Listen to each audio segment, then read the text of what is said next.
Terrific. Keep it going, ladies and gentlemen, and please welcome your host and moderator from Yahoo Style, Brittany Trent, and today's guests, Gillian Anderson and Jennifer Nadel.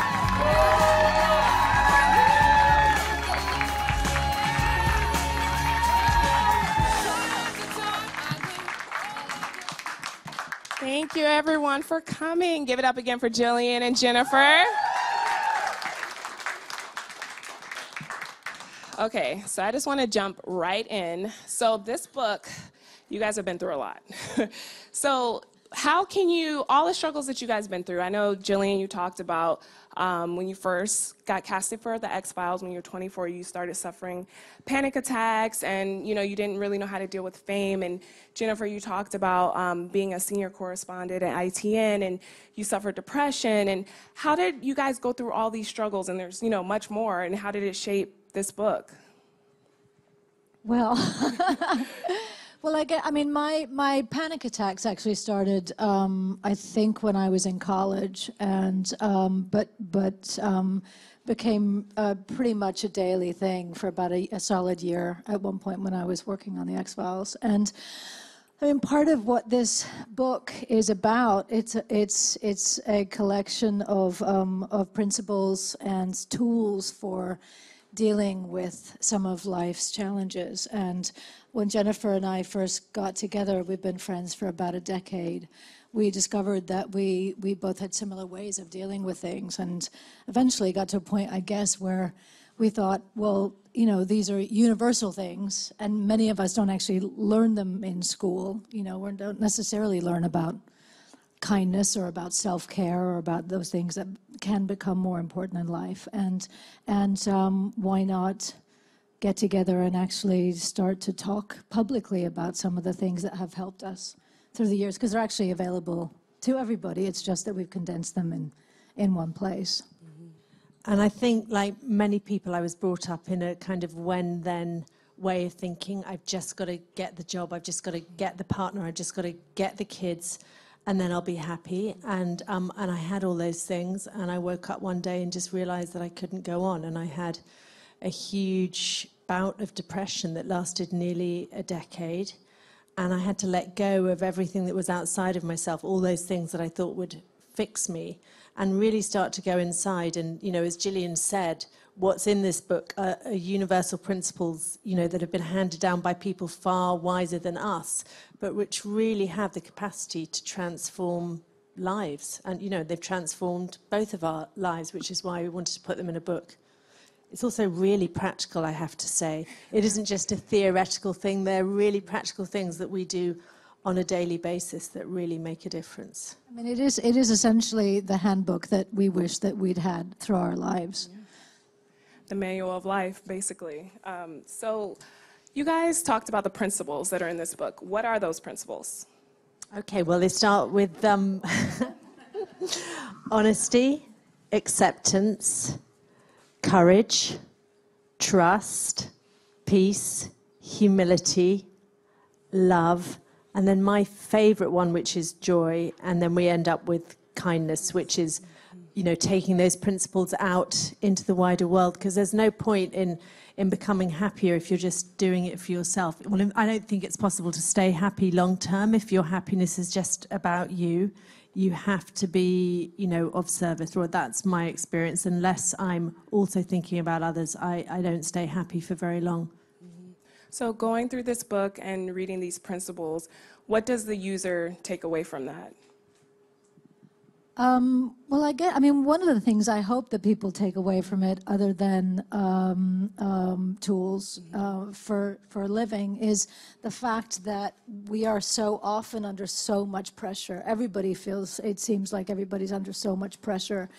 Society's pressures, particularly women. We're looking at billboards, we're looking at images of how we should look and what we're meant to fit into and what we're meant to buy, and also the pressures that we put on ourselves to be the perfect parents, to have the partner, to have the house, to have everything, and yet we all seem to be struggling under the weight of that, and thinking that we shouldn't, thinking that somehow we have to be able to lick it, that we have to be, that the objective is perfection in some way, and that if we're falling short of that, somehow we're failing.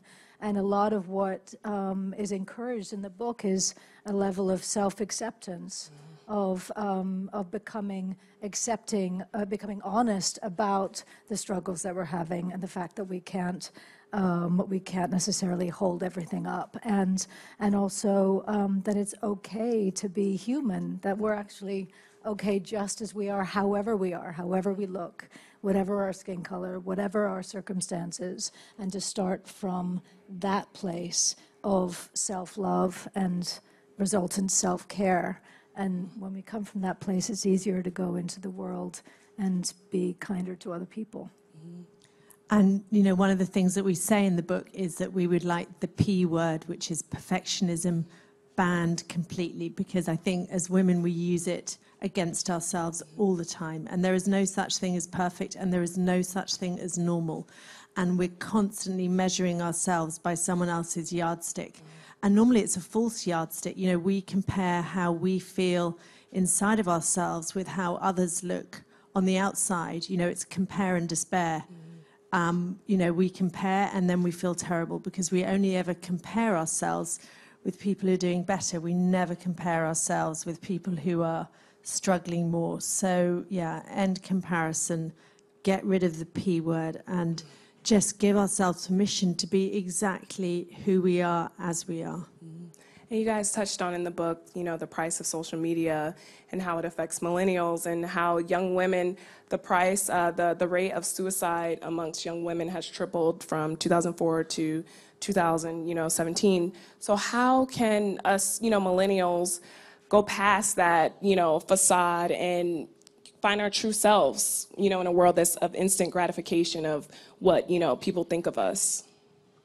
Well, I think it's really natural. We all want to be mirrored. From the moment we're born, we're kind of looking to the world to tell us who we are, and that's a natural stage of development.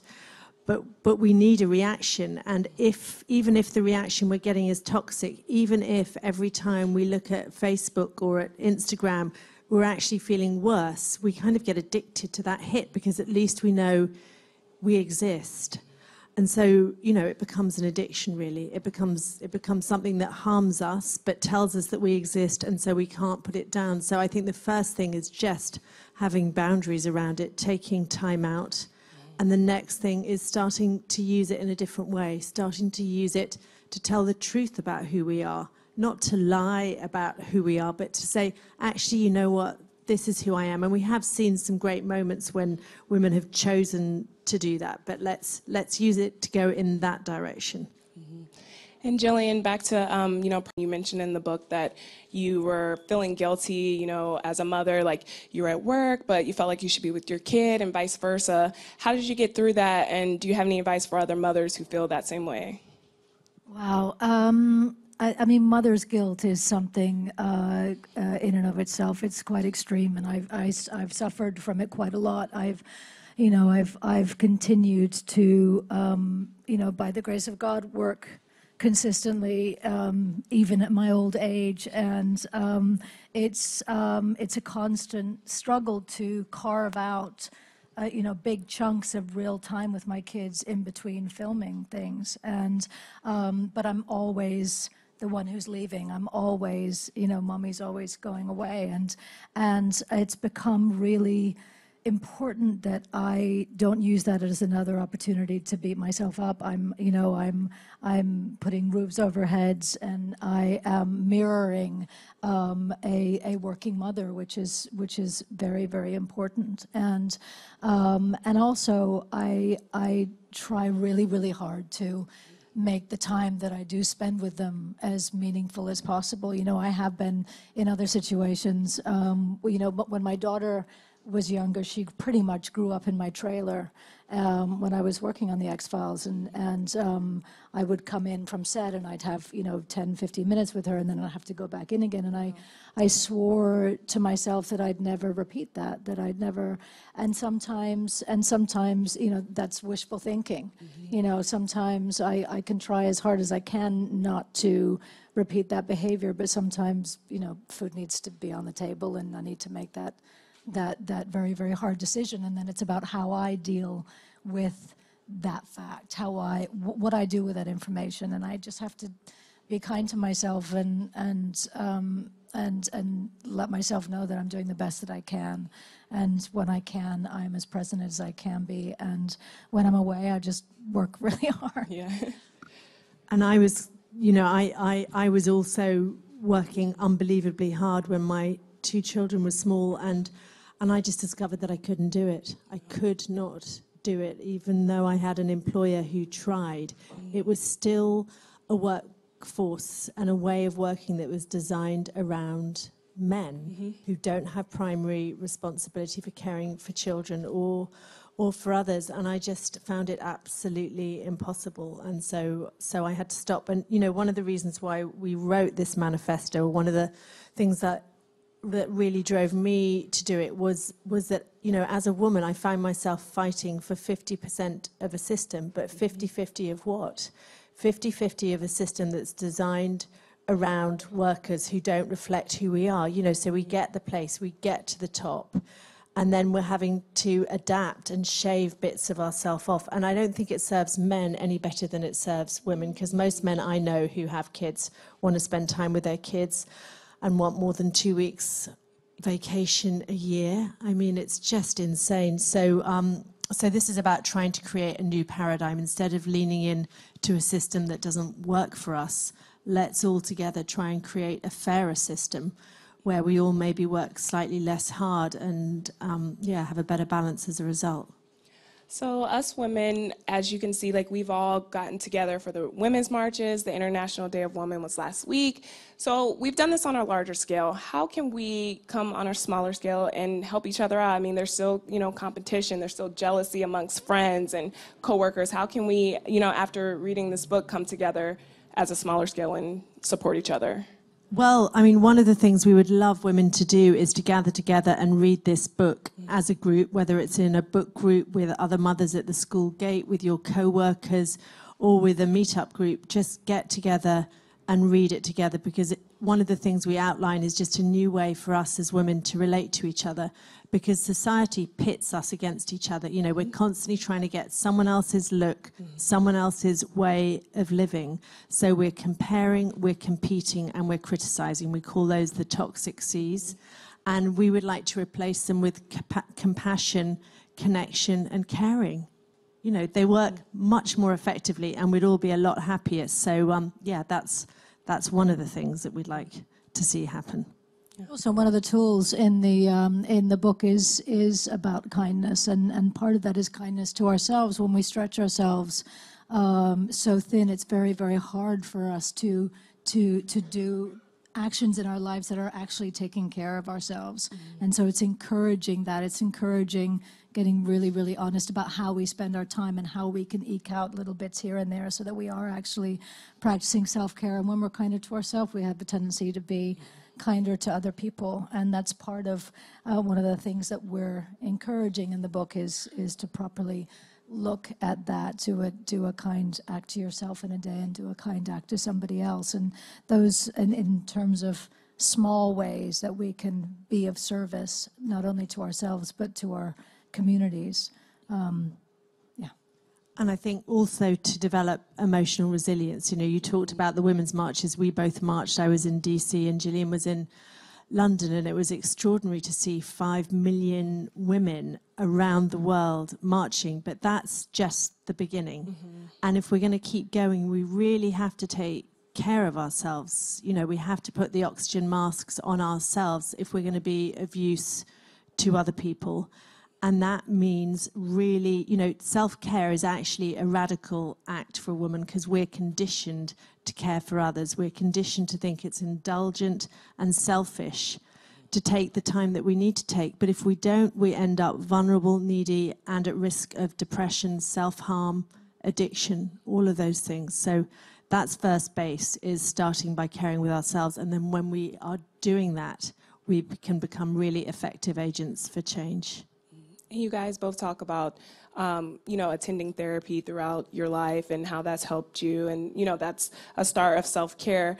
Why do you guys think, therapy still holds as such a negative stigma? And for people who don't want to go, or, what can you say? Like, hey, it's good. Let's go. I don't know. I mean, I think on some level it's still seen as being a weakness of some kind, when actually it's the exact opposite. I've been in therapy since I was 14 years old, pretty much in every city that I've ever lived in, and really think in a big way that it's been instrumental in me still being on this planet. And it is actually quite a courageous act to shine a light into the dark places that we often don't really want to look. And often it's the people that are maybe not that courageous who speak about it as being a weakness. It's a difficult step to take, but it's also, it's so valuable and so helpful. And it's really necessary. You just have to look at what's happening politically in this country, and you can see if people don't deal with their stuff, if they don't deal with their issues, if they don't deal with their ego, then they end up acting their damage out on everybody else. Yeah. So, yeah. Basically.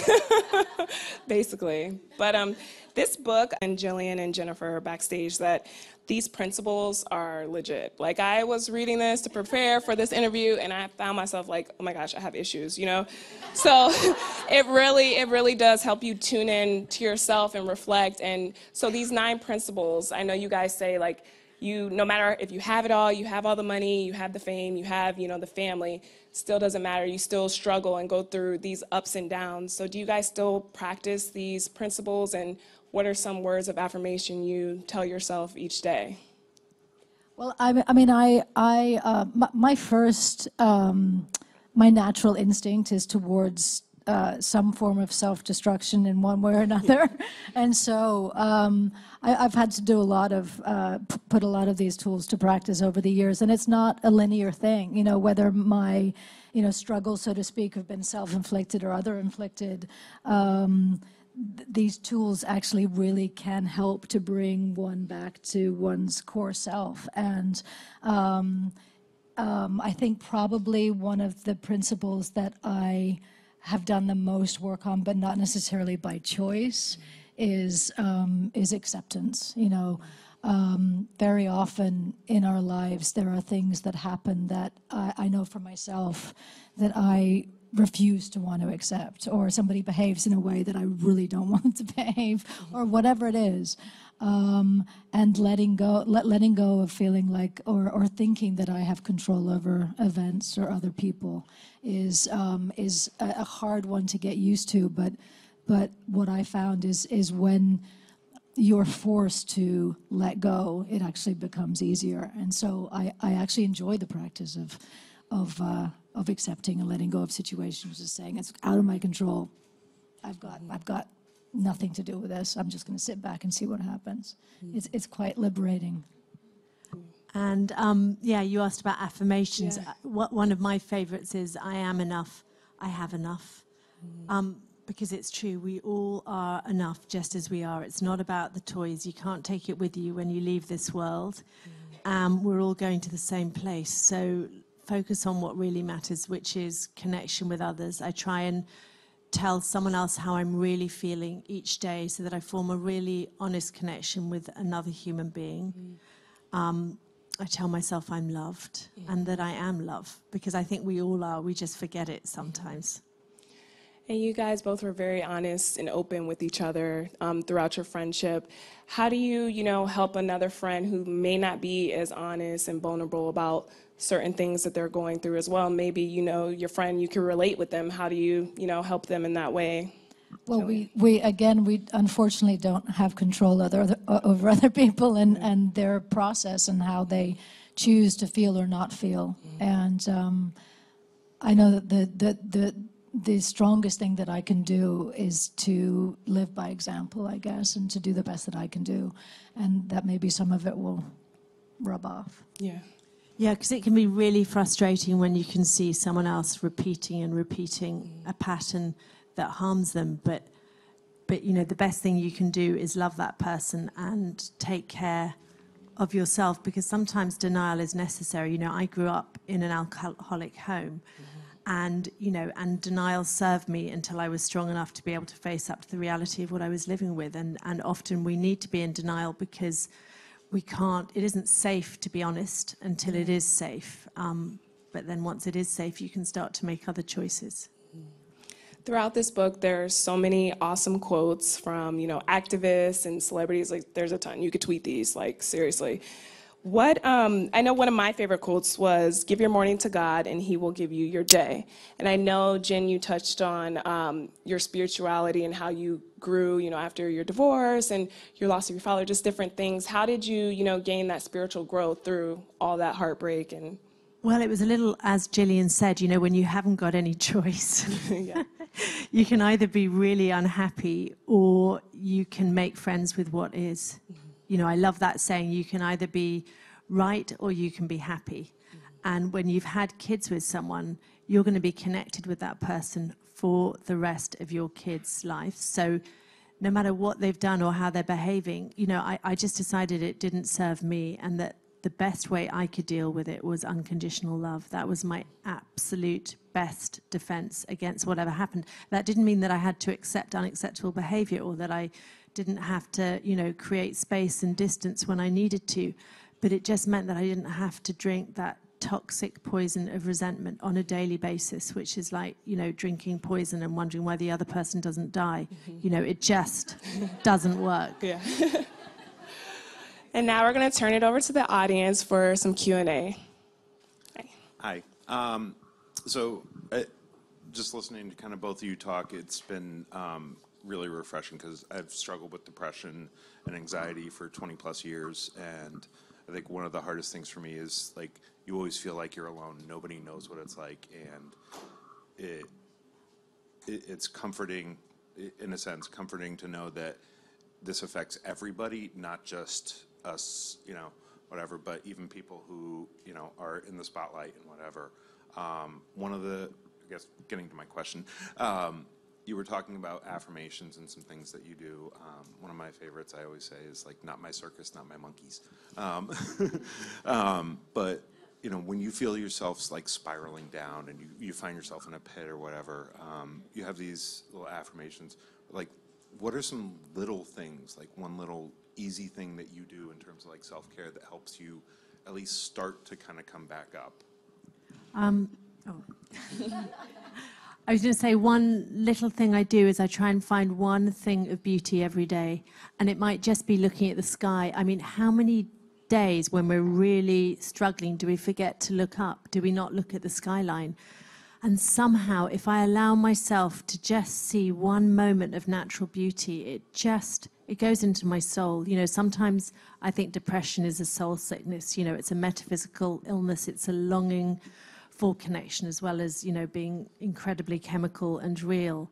And just joy, just finding something of beauty, for me, is a comfort. And one tool that I've had, which I'd stick to, which is that the minute the alarm goes, I get up.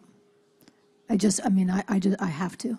If I think, oh, just a couple more minutes, then my brain starts to go, and I'm in so much trouble. Yeah. Hi, Gillian and Jennifer. I just want to say how much you inspire me to be a better woman and a better mom. I brought my daughter today. Sophie, wave. Anyway, one of the ways you inspired me is to start... Sophie not trying to wave. Yeah, it's almost over. You inspired us, and we started a fundraiser for NF, and one of my friends here helped me with it. And I was just wondering what you think. I know there's a lot of fan fundraisers, and I know you support a lot of causes. How do you pick and choose which causes to support? Because I know you talk about getting stretched too thin, and it can be stressful. Well, one of the things that we talk about in We is about choosing that which breaks your heart. You know, the things that, you know, obviously there are so many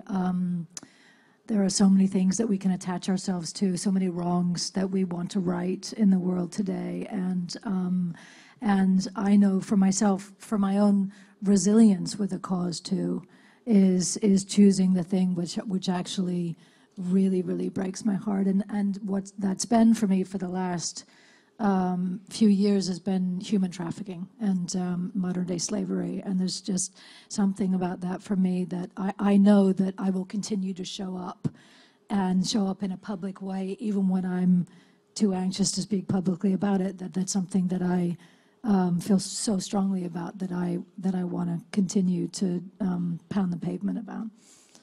And the other thing is just that some charities are so much more effective than others, and that's another thing we talk about in the book, is that there are some that are 1,000 times more effective. So it's doing your research, because if you're going to put all that energy and work into a cause, you want to make sure that the money is actually going to get to the people that you want to help. I had a screening of Soul too. Soul was great. Thank you. Hi, Gillian. Hey, Jennifer. First of all, Gillian, you've been my inspiration for a very long time. When I was younger, I was told, you're ugly, you need plastic surgery, your eyes are messed up, you're fat, and you need to lose weight. Growing up into that, hearing that every day, my mindset is now that way. So I've read your book. I've tried to do the things that you've suggested, like write them down until you can't. They make no more sense. My question to you is, what happens when what do you do when those negative thoughts keep coming back to you?